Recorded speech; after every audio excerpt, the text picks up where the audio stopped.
It's been a while, but today we're going to be covering Xenoblade Chronicles 2. More specifically, its standalone DLC, Torna, the Golden Country.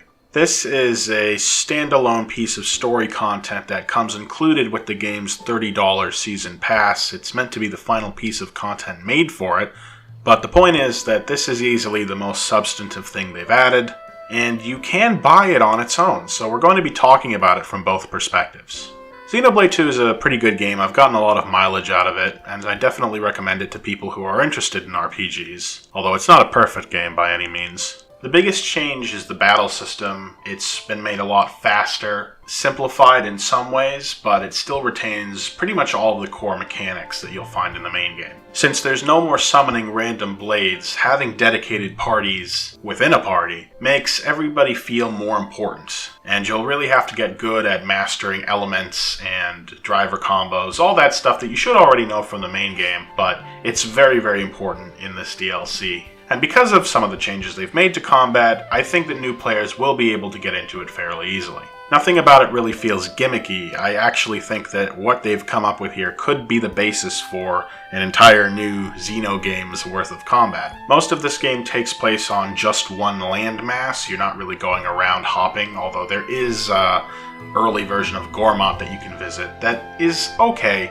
It's clearly only in the game because they knew that it would be the easiest Titan to kind of tweak. I would have liked going somewhere like more Ardain, but it's clear that would have taken a lot more work, so that's probably why they didn't do it. I don't mind it, but it doesn't really add a whole lot to the experience, and I think that the titular Titan of Torna is a well enough designed area that that's really all that we needed. I do appreciate how it's designed. Going from place to place feels like a real journey compared to traveling around some of the main game's Titans. And the music in this DLC is really good. A lot of it got stuck in my head, but it wasn't pompous, it wasn't overbearing. It was just right. It was some good jazzy tunes. Not what you might think of when you think of a JRPG, but it works. A lot of the story content in this DLC is sort of foregone. If you've played the actual game, then you know what's going to happen for the most part.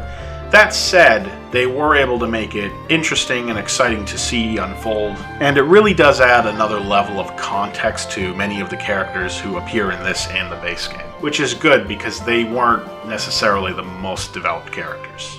Don't get me wrong, you can understand the story of Xenoblade 2 without playing this, but it is pretty entertaining to experience compared to other games that try to do prequel stuff like this. As far as playing this game without having played Xenoblade 2, I don't know if I can sell it on that point. I should probably explain that the way you buy this game without the proper game is that you buy it physically or digitally. It is, I believe, $40, which is actually $10 more than the season pass that includes it. However, every standalone copy does include the season pass. So if you buy Torna, you like it, and then you decide, hey, I want to actually play the real game, you will at least have the DLC to complement the game, which is nice, but Nintendo games don't usually go on discount, so it seems a little odd. Not really sure what their strategy here was. Maybe it's just because they realized this DLC was going to be standalone that they figured they would try a physical release. I'm not really sure. I don't think you would be totally lost playing it on its own, but there are many story details that are straight up explained early on in this DLC that you don't learn until really the third act of the actual game, and that's pretty weird. I'm not quite sure why they did that. So I can't say that this is really an entry point into Xenoblade, but if you already have the game, you might actually like this DLC a little more. Grinding is pretty much gone, a lot of the weird menu quirks have been ironed out, the UI is better, the combat is more action-oriented. There's a lot to like about this content. It feels meaty. It's worth the price of the entire season pass, I feel. It might actually be the best DLC that Nintendo has made for the Switch, at least at this time. And I think that if you're a real fan of the Xenoblade series, you will definitely want to check this thing out. If you haven't already bought the season pass, then I can say at this point, with all the content released, it's definitely worth it.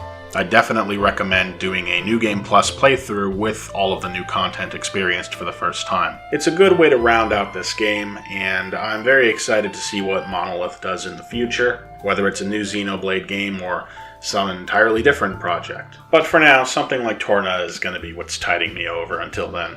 I could probably say a lot more, but we're planning to do a future podcast episode on this game. So I'll leave it at that, with a pretty strong recommendation for the Torna content as well as the game itself. Although, if you don't like anime, I guess don't get this, because it's pretty anime, even with all the Britishness. That's all I have to say this time. Thanks for watching.